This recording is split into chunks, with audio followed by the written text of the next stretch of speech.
And now, here we are. I don't know how many times I've been behind this podium over the past year, but today is different. I've been looking forward to this moment all year. And if you consider the young boy who delighted so much in listening to sermons at St. Mary's growing up, you could say I've been looking forward to this moment for my entire life. Today I want to talk about a little something, a moniker, that we acknowledge in practically every UUSM service, but perhaps don't examine as closely and as often as we could. We are a very music-positive congregation here at UUSM, and within our services we almost always reserve time for music, and we call it music ministry. I accepted this job last August having absolutely no idea what this term means, or why we choose to use it. As I did my research going through documents left to me by my predecessor, I learned that I was not the first person in this position to struggle with what music ministry means. In an early reflection by Joel Chapman during his tenure as UUSM's music director, he acknowledged that as he first entered into this job, he disliked the term music ministry, and it took about a year for him to come to accept and even embrace the term as an accurate and worthy description of this thing that we do here. Now, I never had any such distaste for the term, but that's because I didn't think too much of it at all. I originally saw it as just a fancy label that we use when we put the choir song in the order of service. At my church, St. Mary's, growing up, we had an equivalent term that is more common to churches and rather widespread. We call it the offertory anthem. But because we at UUSM don't often do the choir song or special song during offertory, I guess we'll have to call it something else, so I don't know. How does music ministry sound? Yeah, that works. And that's how I saw this title in the beginning. I'm sure many of you are scoffing right now. Oh, how naive could we have been? But maybe there are a few of you who currently see the term music ministry in this way, as I originally did. My hope is that that may soon change. And we're a pretty smart and educated congregation here at UUSM. I'm sure many of you are predicting a reflection in which I describe how I learned a valuable lesson that our music's meaning actually helps serve the ministry we create, therefore music for the purposes of ministry, or music ministry. And you're close, but not quite there. I'm sure there are still others who are rolling their eyes, realizing now that this is a reflection in which I really dissect the inner meanings of words we otherwise take for granted. Those who were thinking I wouldn't go to a pedantic place today certainly don't yet know me very well. I want to take you back to a lesson that I learned during a music history course I took during undergrad.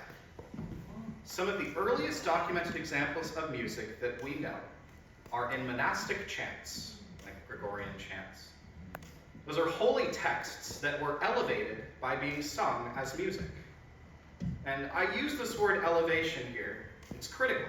It's not decorative. The monks' rationale was that their texts were in fact so holy that they were not fit for regular human speech. Rather, only a sung voice would be able to bring those texts much closer to the divine. Singing, and more broadly making music, was understood to be divine in and of itself. This was something that monks knew over 1,000 years ago.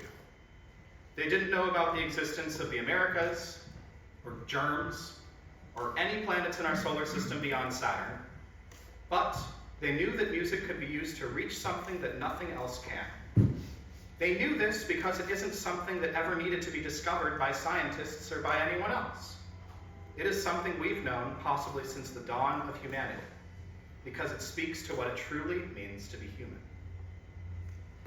We know this is just as true today and can be easily proven by a simple exercise. I want you now to think about a transformative piece of music that you know. Maybe it's something you have sung, or played, or listened to, or experienced, or any combination thereof. Just think about it for a second. If you made a list of every single way that this piece of music made you feel, do you think you could achieve the same feelings with any other kind of stimulus? Perhaps someone else describing the piece of music to you.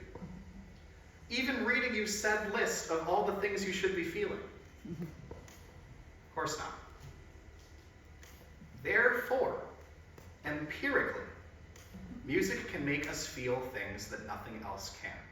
And that is exactly why it has a place in our worship every Sunday. We don't just use music to supplement our worship, to buy time. We select songs that reflect the message of the day, yes, and if that is all that they did, then we could say music for the purposes of ministry. And as I said earlier, that's close, but it's not quite there. It's missing a critical element that is so simple, it can go years without being explicitly acknowledged. But I wanted to be sure to give it its due today. Let us never forget that the music we use in our services is itself music. It is this profoundly human phenomenon that cannot be fully described by anyone, but is universally understood by all. A well that we go back to time and time again because there is no substitute. It is not just music for the purposes of ministry. It is already ministry because it is music. Music, ministry. I hope that my first year here as music director has given you a few examples that speak to this truth. May there be many more in the years to come. Starting with, perhaps, our next choir song, Karen Boy's Evening Prayer.